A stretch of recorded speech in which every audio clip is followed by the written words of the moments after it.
Good morning বন্ধুরা, মধুমিতা রান্না করে সকলকে স্বাগত। দেখো, আজকে তোমাদের কাছে একটা রেসিপি নিয়ে আমি চলে এসেছি, যেটা আমি সবসময় বাড়িতে বানিয়ে থাকি খুব সিম্পল ওয়েতে। দেখো, আমি কড়া গ্যাসের মধ্যে অলরেডি বসিয়ে দিয়েছি। এবার আমি যেটা করব, এর মধ্যে আমি দিয়ে দিচ্ছি একটু পরিমাণ মতো তেল। খুব বেশি দেবো না, অল্প করেই দিচ্ছি। আচ্ছা, এটা ফার্স্ট কাজ হচ্ছে, তেলটা আমার মোটামুটি কড়াটা গরমই আছে। এবার আমি যেটা করব, একদম দিয়ে দেবো একটু পাঁচফোড়ন।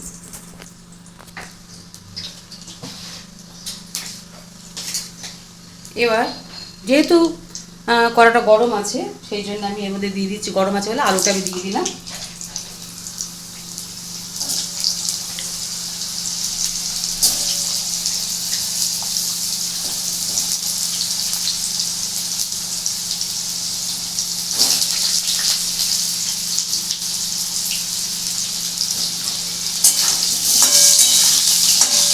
খুব সিম্পল রান্না এবং এই গরমকালে খাওয়াও খুব ভালো।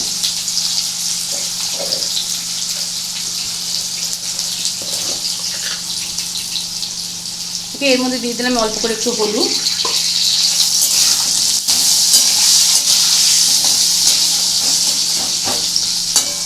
এটা বিশেষ কিছু করার নেই, এটাকে জাস্ট একটু ভালো করে নাড়বো। এবারে আমি যেটা করব, দেখো এখানে রয়েছে আমার কিছু সজনে ডাঁটা আর রয়েছে বিনস। ব্যাস, এইটা আমি দিয়ে দেবো।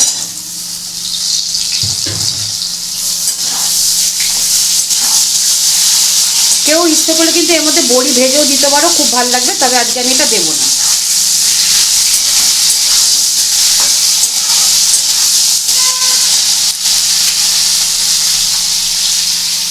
দেখো, এখানে রয়েছে আমার একটা টমেটো।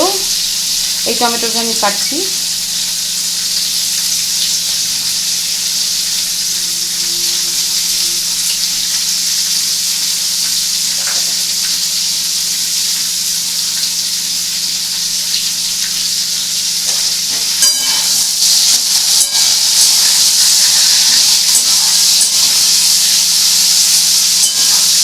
এটার মধ্যে এই কেটে রাখা টমেটোগুলো আমি দিয়ে দেবো।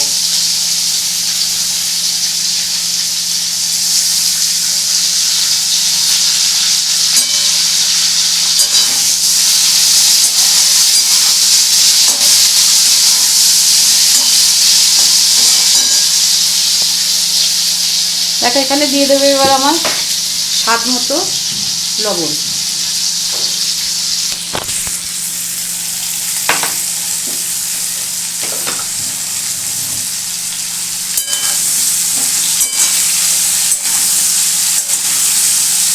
এই গরমে কিন্তু এই ডাঁটা দিয়ে কিন্তু এই তরকারি খুবই ভালো লাগে। শুক্তো তো ভালো লাগেই, আর এই ডাঁটা খাওয়াও কিন্তু এখন খুব ভালো গরমে। ডাঁটার প্রচুর উপকারিতা, আর বিনসও ভালো লাগে। এটা এত সিম্পল রান্না।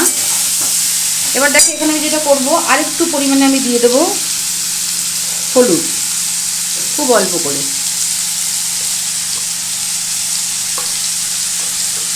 আর একটু কালারের জন্য দিয়ে দেবো একটু কাশ্মীরি লঙ্কার গুঁড়ো।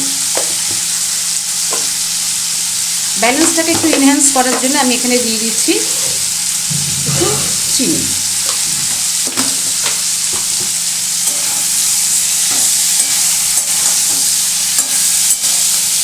এটাকে একটু ভালো করে নাড়াচাড়া করব।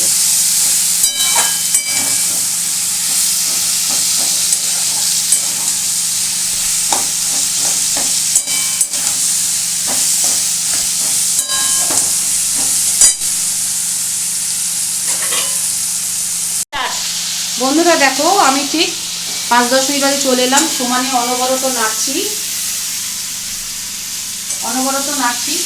এবার দেখো, কিচ্ছু না, এই নাড়াচাড়া আমার হয়ে গেল, ব্যাস আর কিছু করণীয় নেই। এবার আমি এটাতে দিয়ে দেবো জল।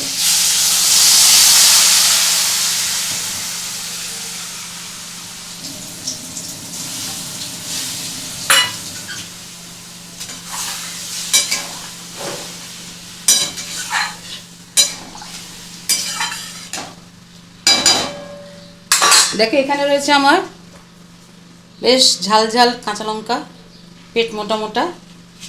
এইটাকে আমি এই চারটে এর মধ্যে আমি দিয়ে দেবো।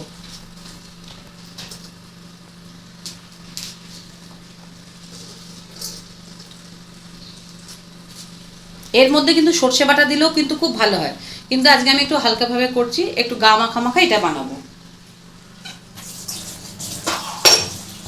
বন্ধুরা দেখো আমি 10 মিনিট বাদে চলে এসেছি।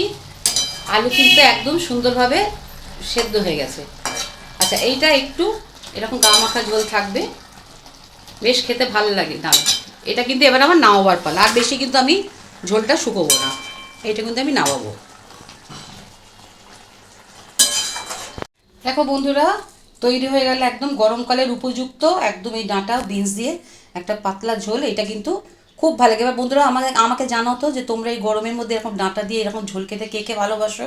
এগুলো কিন্তু ঘুরিয়ে ফিরে অনেক রকমভাবেই করা যায়, কিন্তু আজকে আমি সিম্পল ওয়েতে করলাম। তোমাদের কেমন লাগলো অবশ্যই কমেন্ট করে জানাবে, এবং ভালো লাগলে প্রচুর প্রচুর ভালোবাসা চাই, লাইক এবং সাবস্ক্রাইব চাই। তাহলে আজকের মতো আসি, আবার নিয়ে চলে আসবো তোমাদের জন্য রেসিপি।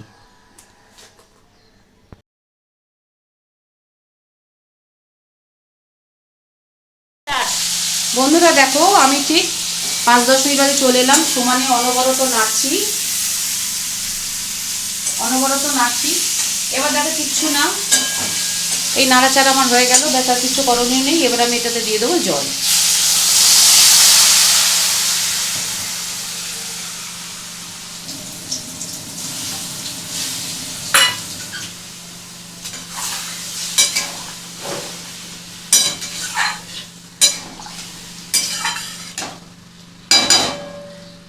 দেখো এখানে রয়েছে আমার বেশ ঝাল ঝাল কাঁচা লঙ্কা, পেট মোটা মোটা। এইটাকে আমি এই চারটে এর মধ্যে আমি দিয়ে দেবো।